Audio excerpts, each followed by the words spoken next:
international regulatory agency that allows for the supervision of bank accounts, which is what Basel II and Basel III do. And so all these things occurring at the same time make it impossible for these bad people to continue financing their operation, because the whole thing now becomes transparent. It's not transparent now. And all these things I'm telling you about they've done in the past, they will not be capable of doing in the future. So we're not just talking about money. We're talking about transparency of banking. We're talking about unified laws. We're talking about a level playing field of value of currencies. I mean, somebody had mentioned that, they thought this was going to lead to a global currency. It will not. Currencies are designed to be sovereign instruments, like a public utility.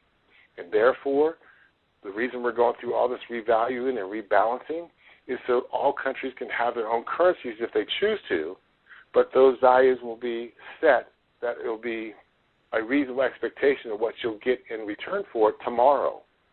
And by doing the Basel II and Basel III requirements, and by creating a currency that's backed by assets, we eliminate the ability to create wealth out of nothing. We eliminate the ability to create debt out of nothing. We eliminate the ability of people to manipulate markets for their own self-interest. If you're in the American stock market now, you're going to lose your butt very soon, because this market is highly manipulated. And the only people that are in it right now are going to be left holding the bag, and that's retirement fund and mutual fund managers. And these kids, they're in their mid-30s. They've never seen a recession before. They've never seen a depression before. And all these MBAs that they have don't mean a hill of beans, because they don't understand the root of where money came from. The Chinese had printed money over 2,200 years ago, and the reason they had printed money is so it was easy for their tax collectors to collect their tax. They couldn't carry around pounds, 100 pounds, 200 pounds of gold. So they created paper money to have the ability to collect taxes more efficiently. That's the original reason paper money came about. It wasn't designed to create wealth out of nothing. And so where we are today, this revaluing the dinar and the payment of the settlements and the prosperity packages is to put a whole new currency out on the street to level the playing field for everyone. And so if you have a legitimate business and you have a legitimate bank account and you can prove where your money came from, the money you have in the bank right now, when this is over, will just convert over to the new Treasury dollar. There won't be anything more difficult than that. But if you have money overseas and you can't prove the origins of it, then that money is worthless. In order to make this all happen, we have to go through the process that you're seeing unfold right now. So we've heard things about the Amero. Is there any validity to that? Of course, you've already touched on the new U.S. Treasury bills versus the old Federal Reserve bills, but is there any validity to the Amero? Well, yeah, the Amero was concocted by the Bush-Clinton cabal, and it was basically to perpetuate the system we already have in place. But the trick to the Amero was we're running huge deficits. Okay, the peso and the Canadian dollar are much stronger currencies than the U.S. dollar, and I can almost guarantee you there isn't a Canadian in the world that wants to jump on board and finance the American debt. Likewise for the Mexicans. So this was a way of diluting our debt across two other countries. Go ahead. No, I just said that wouldn't fly. That's the reason the Amero came out. People heard about it, but it's not going to be a reality. So when this thing is all said and done, again, because it's so hard to fathom for people, and I know even sometimes it's hard for me to wrap my head around it. So you have, you suddenly have all the debts are paid. So, and then not only that, but is there really enough to go around, or are they just going to, basically do a do-over, a reboot? How are all these debts going to be paid? Are all these debts going to be paid? Is it just the United States? Is it the United States that has basically been screwing everybody over? And, these global settlements, is it just with them? Is there any sort of clarity that you can give us, some color on that?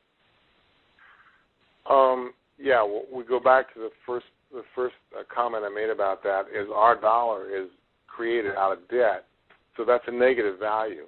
And so when we're having a new currency, a treasury dollar that's actually got a positive value based on gold and silver, they would essentially cancel themselves out mathematically.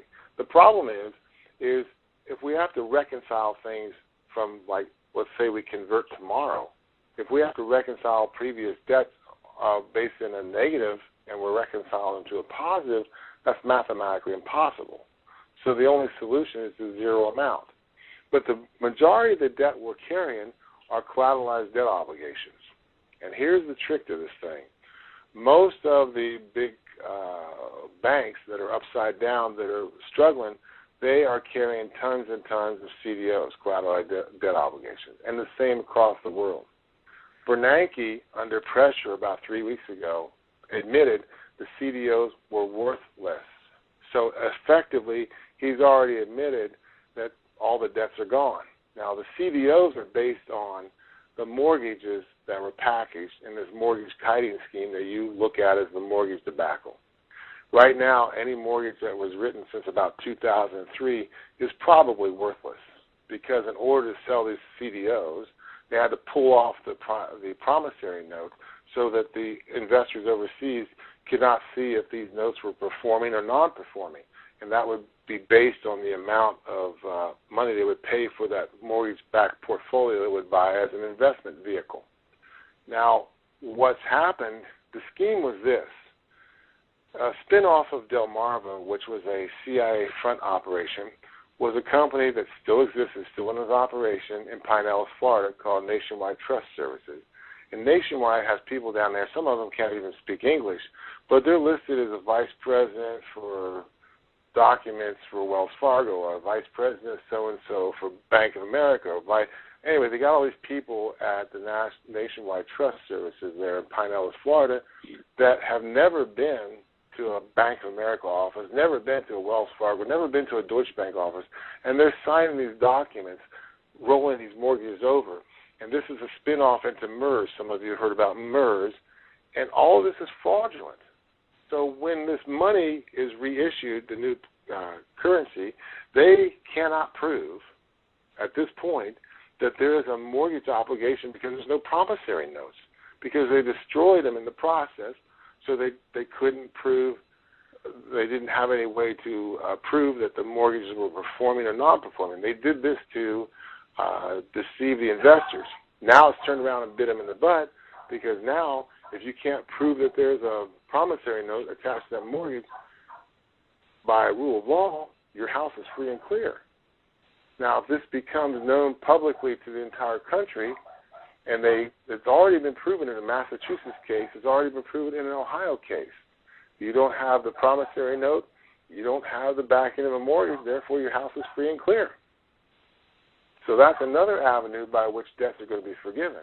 Because when this is all over, the CDOs have been forgiven bank to bank, and the things that are undermining or underlying those CDO values are the mortgages. And the mortgages have no promissory notes. So essentially, everybody is debt-free.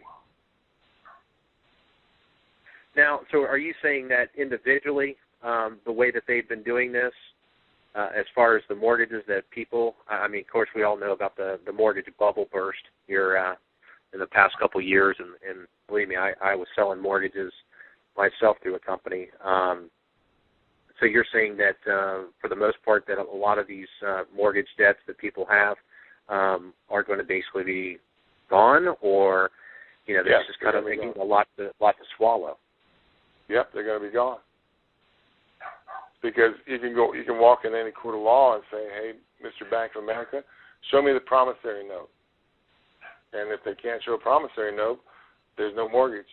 And if there's no mortgage, you own the house free and clear. Okay. We have rules for transfer of property value in this country, and you have to prove that. Now, I'm going to remind here. I want to interject something. MERS has also played a game because of our archaic ways of recording property. They found a little loophole, and I'm going to warn everybody about this. When you go out, after this is all over, and the money is refunded or revalued and the new currency is out there, I want to warn you about something that the bad guys are going to do. A lot of people, when I have a group of people that I talk to, and I had advised them, when this is all done, go out and buy hard assets, income-producing real estate, gold, silver, those kinds of things, but mainly things that are hard assets that produce cash flow. But the caveat to this is very simple. MERS has been running around the country and placing liens on property that there's no way to prove that the lien was not valid or not. So they tie you up in court and they foreclose before you even know it, and they're basically stealing your property because of a hole in our way of tracking real estate. So what I'm going to suggest to everyone listening is when you buy a piece of real estate and you are in escrow, you go and you get yourself a private real estate attorney, and you have that real estate attorney go to the courthouse and get a certified copy of the deed for that property. So it shows the liens on that property. And you get that in your hot little hand certified by the courthouse. And while you're in escrow, you have those lien holders satisfied out of escrow. And you have them submit you a letter that their lien on the property is satisfied. Now, if MERS comes along later and says, well, we were subject to that property on this other lien or whatever, and they say they're putting a lien on your property, it's a rule of estoppel. You stop them right there because our courts in this country cannot commit fraud. And so if they give you a certified copy of the trust or the deed of the property and it's got the only lien holders there, nobody can come along later and say that the title company was defrauded or the title insurance company defrauded. No, they can say that. They can get away with that. But nowhere in our rule of law do courts commit fraud. So if you got a certified title from the courthouse, it stops people like MERS from putting a lien on property after it's free and clear. Now, they've done this on 4 occasions that I know of, and they've gotten away with it because people couldn't prove that there wasn't a lien. They didn't have the wherewithal. They didn't understand how this game was being played. So when this is all over and you buy real estate, while you're in escrow, you go get your own real estate lawyer, and you have them pull a certified copy of title from the courthouse. And that way, if anybody ever claims after the fact to have a lien on property, you can stop them right there, saying, I got a certified copy from the courthouse, and you have no claim. And they have no way of fighting you on that because our courts do not commit fraud. Now, a lot of people who are listening to this call are Dinar holders for the IQD. One of the screwiest things that we can never seem to put our finger on, and I know that you're not a professional in this, and you may not even know the answer to this question, but you seem to have quite a bit of knowledge in a lot of areas. But everybody's worried about the tax implications, or probably better said is that we don't know what the tax implications are going to be in cashing out this currency, or basically swapping one currency for another. Have you heard anything? Have you talked to anybody? Have you talked to a professional? Do you have any, I guess you'd say, advice on, I know, going and getting a tax attorney or a professional of that nature to handle these affairs, but I know many times that we've even contacted the IRS themselves, and we've gotten 5 or 6 different answers